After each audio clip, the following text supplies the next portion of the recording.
Beach శాఖ policy మీద ఏంటి అంటే అంటే ఇవాళ ఎవరు ఆల్కహాల్ తాగట్లేదండి. అంటే మన రాష్ట్రంలో మనం ఏంటి ప్రొహిబిషన్ లో ఉన్నామా? ఇప్పుడు తప్పేంటి సార్? బీచ్ లో మధ్య అమ్మితే తప్పేంటంట?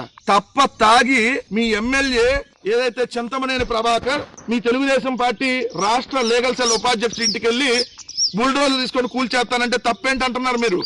తప్పేంటి?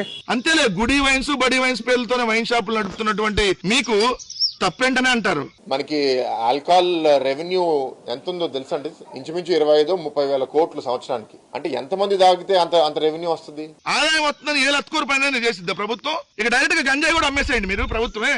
తప్పేంటి? గంజాయి అమ్మితే డబ్బులు వస్తుంది కదా, గంజాయి అమ్మేస్తా ఉంటారేమో. మా ఎంపీ డ్రగ్స్ తీసుకొని పట్టుబడలేదా మొన్న మీరు చెప్పినట్టుగా? అందులో తప్పే ఉంది, అది ఆర్ట్.